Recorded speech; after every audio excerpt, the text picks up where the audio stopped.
Shalom Bapak Ibu yang dikasihi Tuhan. Bagaimana kabar Bapak Ibu Saudara? Pasti semuanya dalam keadaan yang baik. Amin. Kita hidup sebagaimana kita ada sekarang, semua karena kemurahan Tuhan. Amin. Karena Tuhan kita, Tuhan yang sangat mengasihi kita.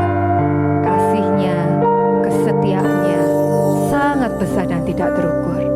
Mari kita datang menyembah Tuhan, menaikkan ucapan syukur kita kepada Tuhan. Engkaulah jalan yang sempurna, janji-Mu murni, bagai emas perak, perisai perlindungan, keselamatan.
Begitu luas kasih Tuhan, tiada terhitung pertolonganmu dalam hidupku.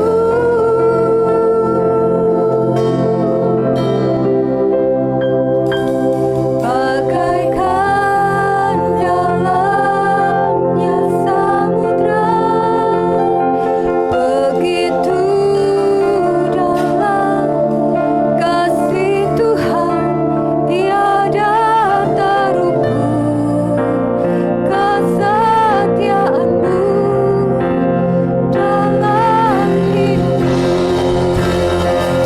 Mari jemaat kita nyanyikan bersama.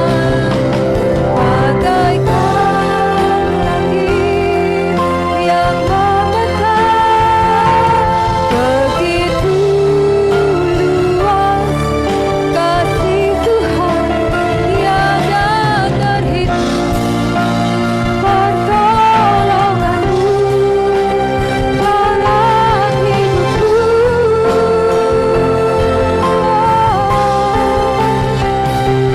Bagaikan dalamnya samudra, begitu dalam kasih Tuhan, tiada terukur kesetiaanmu dalam hidupku. Tiada terhitung pertolonganmu, tiada terhitung kesetiaanmu, tiada terhitung kebaikanmu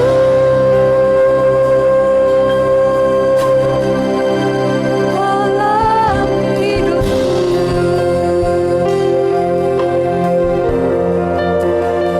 Sungguh kasih-Mu Tuhan begitu besar bagi kami. Pertolongan-Mu tidak pernah habis-habisnya dalam hidup kami. Karena itu hari ini kami menaikkan syukur kami kepadamu. Karena kesetiaan-Mu, karena kebaikan-Mu, itulah yang memelihara hidup kami. Kami bersyukur Tuhan, kalau hari ini kami masih ada. Hari ini kami bisa memuji Tuhan. Semua karena kebaikan Tuhan. Kami mau merayakan kebaikan-Mu Tuhan. Kami mau bersorak-sorai karena kesetiaan-Mu. Kami mau memulai ibadah kami. Dan kami menyerahkan sepenuhnya dari awal sampai akhir hanya ke dalam tangan-Mu yang penuh kuasa. Di dalam nama Tuhan Yesus. Haleluya. Amin. Bapak Ibu Saudara diberkati Tuhan hari ini.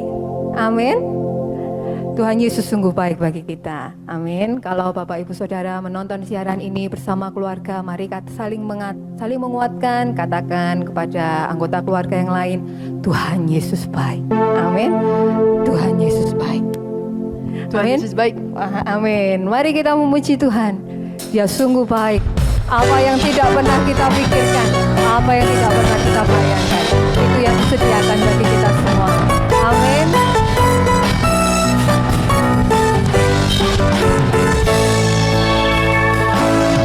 Apa yang tak pernah dilihat mata,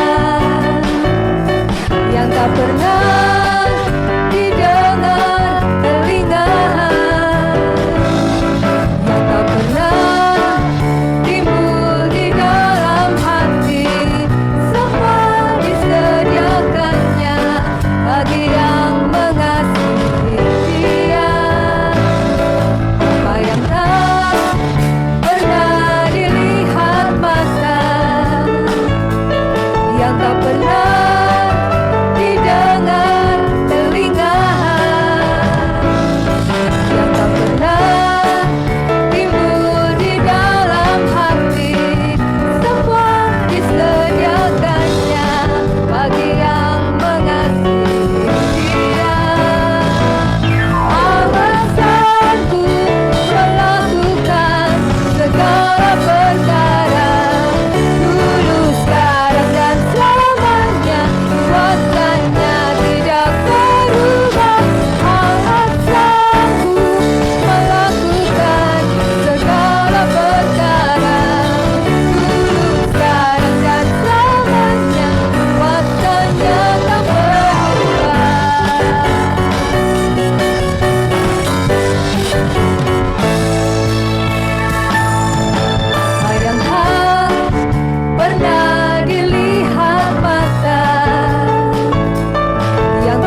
tidak pernah berubah. Amin. Dahulu, sekarang, dan sampai selamanya kasih-Nya tetap buat kita. Amin, Bapak Ibu. Amin. Mari kita siapkan hati kita untuk kita menerima firman Tuhan.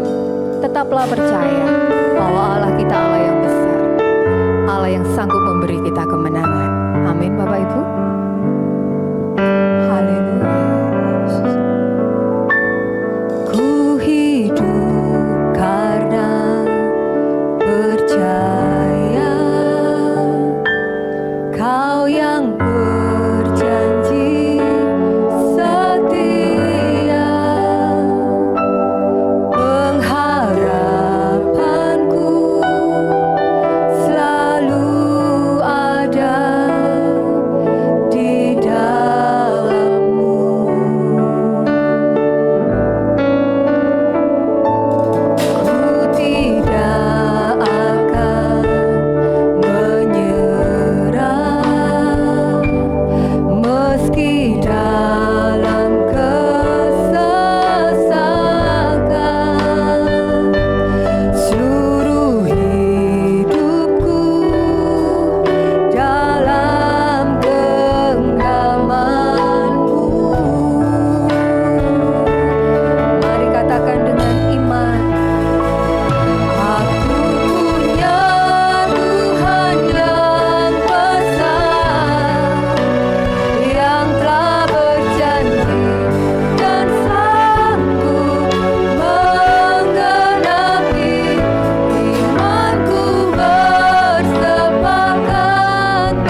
untuk kesehatan yang Tuhan beri. Kami bersyukur kalau dari sekian banyak orang, Tuhan memilih kami untuk kami bisa bersekutu, kami bisa berdiam dalam hadirat Tuhan, dan kami bisa mendengar firman Tuhan. Kami bersyukur Tuhan, kami berterima kasih. Engkau Tuhan kami yang besar. Engkau Tuhan kami yang pasti memberi kami kemenangan. Hari ini, mari kuatkan setiap hati. Melalui firman yang akan sebentar Kau sampaikan. Jamah setiap hati kami Tuhan. Jadikan hati kami semua tanah yang baik, tanah yang siap ditabur dengan benih firman-Mu, supaya kami bisa menerima kemenangan dari firman-Mu. Kami yang sakit kami disembuhkan, kami yang dalam pergumulan kami diberikan jalan keluar, kami yang dalam kesesakan kami dilepaskan. Kami percaya firman-Mu ya dan amin. Firman-Mu pasti digenapi dalam hidup kami. Terima kasih Tuhan, kami sambut firman Tuhan di dalam nama Tuhan Yesus. Haleluya. Amin. Segala puji, hormat, dan kemuliaan hanya bagi Tuhan kita, Yesus Kristus. Damai sejahtera dari surga kiranya turun atas kita pada pagi hari ini. Shalom. Saudaraku yang kekasih dalam Tuhan Yesus Kristus, mari kita membuka di dalam Ibrani pasal yang ke-12 ayat yang ke-28. Kita baca bersama. Jadi karena kita menerima kerajaan yang tidak tergoncangkan, marilah kita mengucap syukur dan beribadah kepada Allah menurut cara yang berkenan kepadanya dengan hormat dan takut, supaya kita bisa menikmati atmosfer kerajaan Allah yang tidak tergoncangkan. Ada dua hal yang harus kita kerjakan, yaitu kita harus mengucap syukur dan beribadah kepada Allah menurut cara yang berkenan kepadanya, dengan hormat dan takut akan Dia. Saudaraku, tentang ucapan syukur sudah saya bahas hari Kamis kemarin, dan hari ini saya akan membahas mengenai ibadah menurut cara yang berkenan kepadanya dengan hormat dan takut. Ini adalah masalah sikap kita pada saat ritual ibadah itu dilakukan. Kita bersikap hormat dan takut. Jikalau di dalam ibadah itu kita lalu sering berbicara, ya, makan camilan, ya, seenaknya seperti orang yang tongkrongan ngerumpi sambil minum kopi, ya, itu bukanlah sesuatu sikap yang menghormati dan takut akan Tuhan yang hadir di dalam ibadah itu. Satu hal yang sangat meremehkan, dan ini sangat menyakitkan hati Tuhan. Ya mungkin karena itulah kita menjadi bertanggung jawab dengan adanya virus corona ini, sehingga kita mesti perlu pakai masker, ya, untuk bisa menutup mulut kita,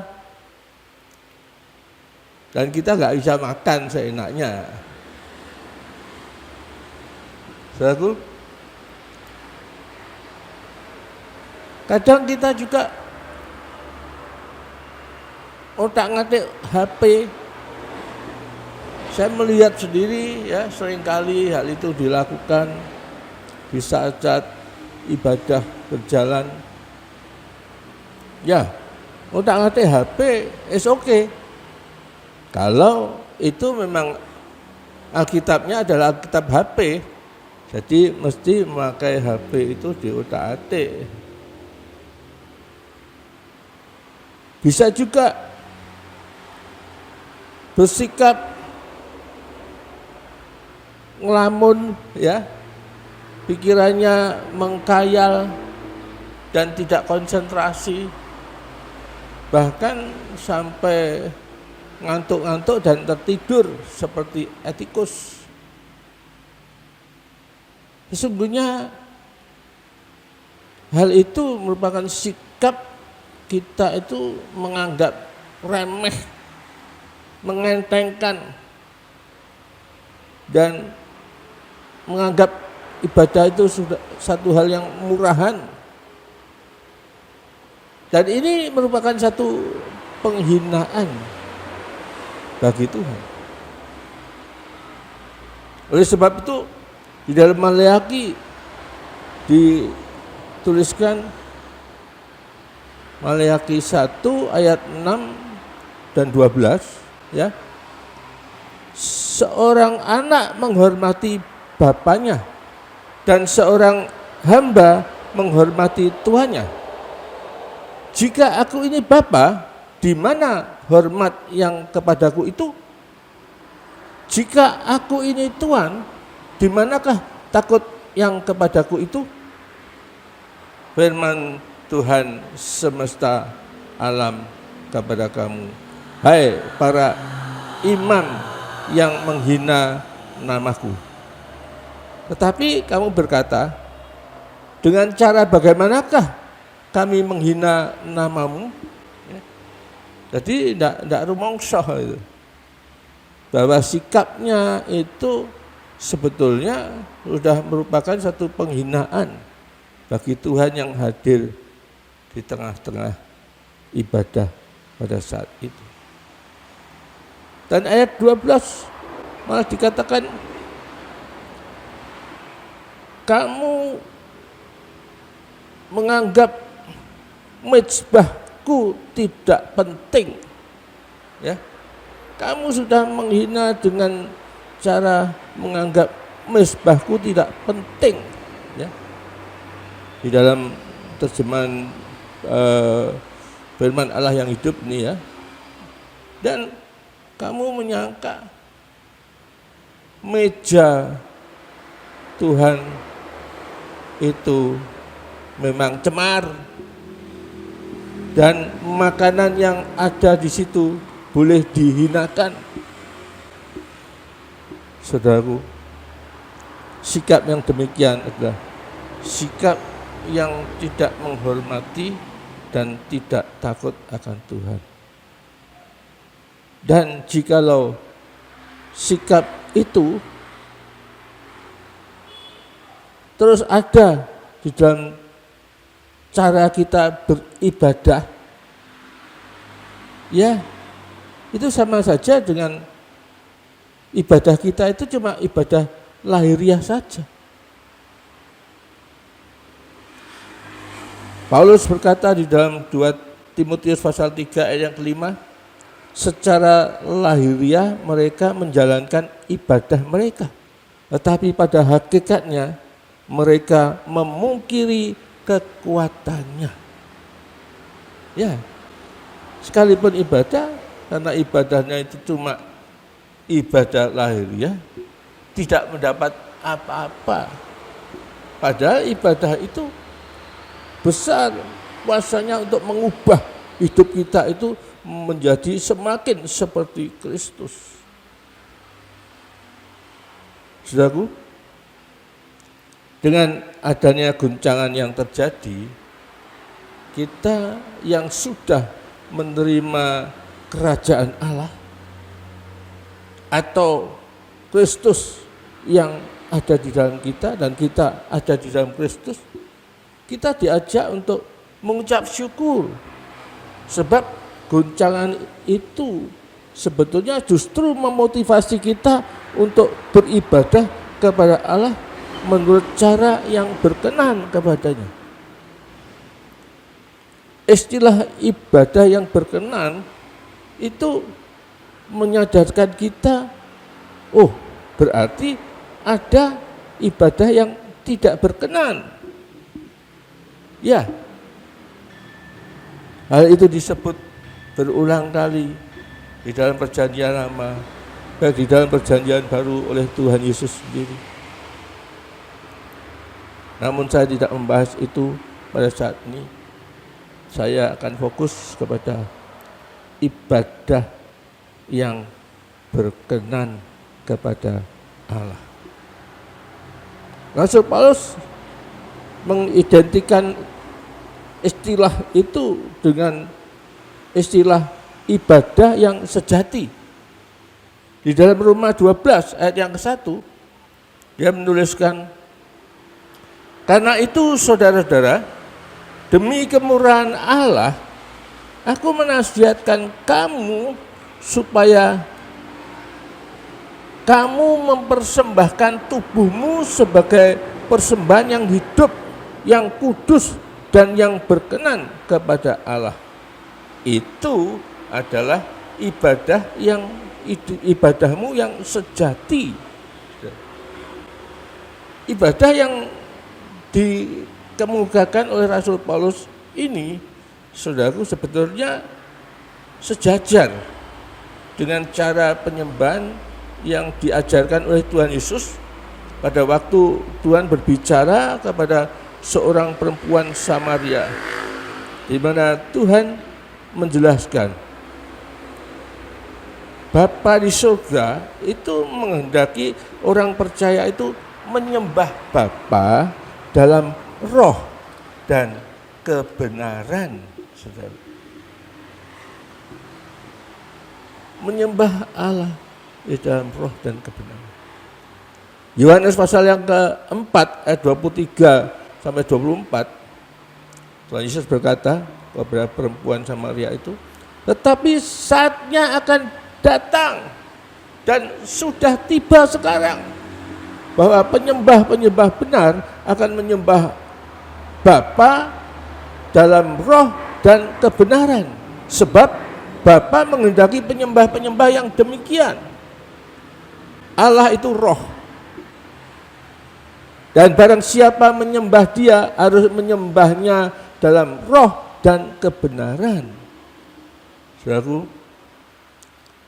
ibadah yang berkenan, ibadah yang sejati di hadapan Bapa itu selalu membutuhkan satu persembahan tubuh, yaitu penyangkalan diri, penyalipan diri yang terus-menerus, sehingga kita bisa menaikkan satu korban bakaran, yaitu persembahan tubuh yang hidup, yang kudus, dan yang berkenan. Itu ibadah yang sejati, ibadah yang berkenan. Dan itu akan mendatangkan kemurahan Bapa dalam hidup kita, sehingga gaya hidup kita itu akan semakin menjadi seperti Kristus. Karakter kita yang lama, yang selalu ingin menuruti keinginan daging, yang berlawanan dengan keinginan roh, akan semakin dikikis habis. Waktu kita tidak bisa setia, kita tetap setia. Waktu kita nggak bisa mengasihi, kita tetap mengasihi. Waktu kita nggak bisa berdamai, kita tetap berdamai. Waktu kita nggak bisa bermurah hati lagi, kita tetap bermurah hati. Waktu seharusnya kita marah, kita tetap lemah lembut. Ada satu penguasaan diri yang tetap mendominasi emosi kita. Ketika kita dilukai, disakiti, bahkan ya kita bisa melihat seperti Tuhan Yesus tanpa ampun dia disalibkan. Nah, Kristus yang ada di dalam kita itu membuat kita itu bisa mengampuni seperti dia mengampuni. Dan dia malah berdoa, ya Bapa, ampunilah mereka sebab mereka enggak tahu apa yang mereka perbuat. Saudaraku, manifestasi buah Roh Kudus akan merupakan kehidupan Kristus sendiri itu akan menjadi wujud ibadah kita yang sejati, yang berkenan. Dan inilah yang dimaksud dengan penyembahan dalam roh dan kebenaran. Penyembahan seperti ini ya, tidak ada hukum yang bisa menentangnya dan tidak bisa diperdebatkan karena firman Allah memang berkata di dalam Galatia pasal yang kelima ayat 22 dan 23, tetapi buah roh ialah kasih, sukacita, damai sejahtera, kesabaran, kemurahan, kebaikan, kesetiaan, kelemah lembutan, penguasaan diri. Dan ingat garis bawah ini yang terakhir dikatakan, tidak ada hukum yang menentang hal-hal itu. Saudaraku, di dalam Roma pasal 12 ayat 1 tadi ya, kata ibadah itu dalam bahasa Yunani adalah latria. Itu berarti satu pengabdian, penyembahan atau pelayanan. Rasul Paulus menggunakan kata ini untuk menasihati kita semua agar kita itu mempersembahkan tubuh kita sebagai persembahan yang hidup, yang kudus dan yang berkenan itu. Itulah ibadah yang sejati, itulah ibadah yang berkenan. Kata latria di sini menunjukkan penyembahan kepada Tuhan yang berkaitan dengan cara hidup dan penggunaan semua potensi jasmani dan rohani ini untuk kemuliaan Tuhan. Saudaraku, selama ini banyak orang Kristen yang berpikir bahwa jika sudah pergi ke gereja berarti sudah beribadah kepada Tuhan atau sudah memenuhi tanggung jawab sebagai umat yang berbakti kepada Tuhan atau Allahnya. Ini satu kesalahan yang besar, saudaraku. Satu kesalahan yang besar. Kalau seorang merasa sudah beribadah, sudah berbakti kepada Tuhan hanya karena sudah pergi ke gereja dan sudah melakukan ritual keagamaan, memuji, menyembah, berdoa, dan mendengar firman. Hal itu adalah satu kesalahan yang besar. Hal yang sama juga merupakan satu kesalahan yang besar jika seorang pegawai pemerintah misalnya dianggap dan menganggap dirinya sudah berbakti kepada negara hanya karena telah setia mengikuti upacara bendera. Nah, kita nggak boleh merasa sudah berbakti kepada Tuhan hanya karena sudah pergi ke gereja atau melakukan suatu kegiatan dalam lingkup pelayanan gereja saja. Berbakti atau penyembahan yang sesungguhnya adalah menggunakan seluruh potensi dalam kehidupan ini untuk kepentingan Tuhan sepenuhnya. Jadi yang disebut ibadah atau kebaktian itu adalah menghadirkan kerajaan Allah dalam seluruh kegiatan hidup kita. Melakukan itu semua dengan segenap hati untuk kepentingan dan kemuliaan Tuhan. Jadi biarlah kita memahami dan mengerti bahwa bisnis bagi pedagang,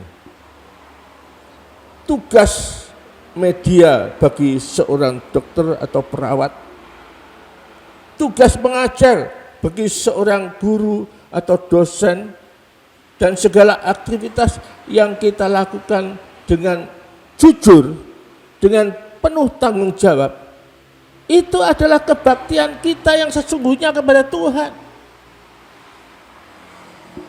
Tuhan ingin kita itu mengerti ketika kita sekolah, bekerja, bisnis, menikah dan berkeluarga, semua itu kita lakukan bagi kepentingan mewujudkan rencana dan kehendak Tuhan. Dan inilah yang disebut mempersembahkan tubuh kita dalam segala aktivitas hanya untuk kemuliaan Tuhan. Inilah ibadah yang sejati. Inilah ibadah yang berkenan. Dengan demikian, maka rumah ibadah itu bukan hanya di gereja atau tempat lain yang sering disebut rumah ibadah. Rumah ibadah yang sesungguhnya atau bait Allah yang sesungguhnya itu adalah tubuh kita, di mana roh itu tinggal, di mana Kristus itu ada. Jadi semua aktivitas kita itu sebetulnya yang merupakan satu ibadah kepada Tuhan itu bisa dilakukan di semua tempat, di mana saja, setiap waktu. Seorang anak Tuhan itu bisa beribadah di segala tempat, karena pengertiannya adalah memaksimalkan seluruh potensi untuk tugas kehidupan ini. Jadi tugas kehidupan itu adalah bekerja mengembangkan potensi dan seluruh kemampuan kita itu untuk memenuhi tanggung jawab bagi kepentingan Tuhan dan kepentingan kerajaannya. Itu termasuk tanggung jawab kita bekerja untuk memenuhi kebutuhan keluarga. Seorang suami mengasihi istri, seorang istri menghormati suami, orang tua mendidik anak, memberikan buah kehidupan yang baik di dalam segala hal, menjadi berkat dan berdampak bagi kehidupan bermasyarakat dan bernegara, sehingga nama Tuhan Yesus dipermuliakan lewat irama hidup yang kita tampilkan. Ibadah yang sejati, ibadah yang berkenan itu harus menjadi irama hidup dari orang percaya yang dilakukan di segala tempat dan di setiap saat kita beraktivitas. Nah, pertanyaannya hari ini, apakah kita sudah menjadi persembahan yang hidup, yang kudus dan yang berkenan, yang menyenangkan Tuhan dalam seluruh aktivitas kita? Paulus berkata di dalam Kolose pasal yang ketiga ayat yang ke-23, apapun yang kamu perbuat, perbuatlah dengan segenap hatimu, seperti untuk Tuhan dan bukan untuk manusia. Nah inilah saudaraku, ibadah. Ibadah itu adalah memancarkan Kristus yang ada di dalam kita. Ibadah itu adalah memantulkan, mencerminkan kemuliaan Kristus yang telah diberikan kepada kita pada saat kita dipulihkan oleh karena pekerjaan Tuhan yang sudah selesai di salib Golgota itu. Tuhan memberikan kemuliaan itu. Tuhan memulihkan keadaan kita. Dan kita memancarkan akan kemuliaannya. Ibadah itu adalah memancarkan Kristus dalam kita.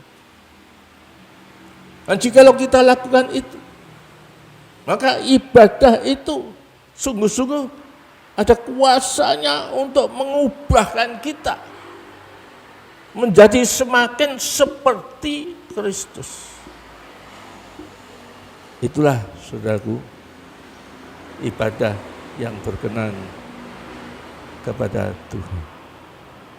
Dan goncangan yang Tuhan adakan ini memang untuk mengubah cara ibadah kita yang mungkin selama ini kita terlalu kaku dan melakukannya itu hanya sekedar ritual keagamaan dan tidak mengerti akan esensi dari ibadah itu sendiri.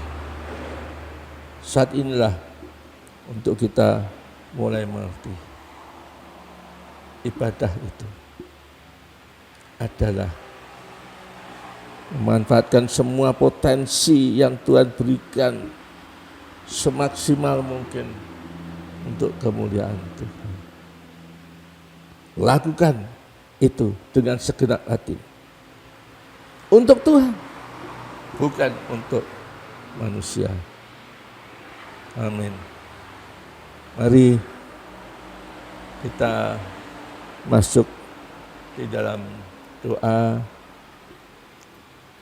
Kita mengucap syukur kepada Tuhan untuk segala sesuatu yang terjadi dalam hidup kita ini. Bapa di surga, kami telah mendengar akan uraian firman Tuhan mengenai ibadah yang berkenan di hadapan-Mu. Kami pada saat ini memahami dengan benar Tuhan melalui firman-Mu yang pagi hari ini kami dengar, dan biarlah itu mengubah paradigma kami, fokus kami bukan kepada tempat tetapi hanya kepada Tuhan Yesus Kristus yang ada di dalam kami. Karena ibadah yang benar itu adalah memancarkan Kristus yang ada di dalam kami, sehingga dunia tahu bahwa hidup kami bukan untuk kami sendiri. Hidup ini bukan aku lagi, tetapi Kristus yang hidup di dalam aku. Apa yang kami lakukan, ialah itu merupakan satu ibadah yang menyenangkan hati-Mu, yang memuliakan Engkau Tuhan. Kami tidak lagi akan bersikap seperti sikap-sikap kami yang lama. Kami akan sungguh-sungguh beribadah dengan takut dan hormat akan Engkau. Dan kami akan sungguh-sungguh memperhatikan akan persembahan yang kami persembahkan kepada Engkau, yaitu tubuh yang hidup, yang berkenan, yang kudus, untuk memuliakan nama-Mu. Terima kasih Bapa, Engkau menilik sidang jemaat-Mu yang mengikuti ibadah online ini di rumah mereka masing-masing. Kiranya berkat-Mu turun atas mereka sekalian Tuhan. Dan Engkau akan mengubahkan kehidupan mereka. Dan biar kerajaan-Mu yang tidak tergoncangkan itu Tuhan menguasai hati dan pikiran mereka. Dan mereka menjadi tidak tergoncang oleh apapun yang sedang terjadi. Karena kami mengerti Engkau mempunyai rencana yang indah di dalam goncangan-goncangan yang terjadi ini, supaya kami semakin dibentuk, diubah menjadi serupa dengan Engkau. Terima kasih Bapa, terima kasih. Turunkan berkat-Mu atas mereka sekalian. Di dalam nama Tuhan Yesus Kristus kami berdoa. Amin.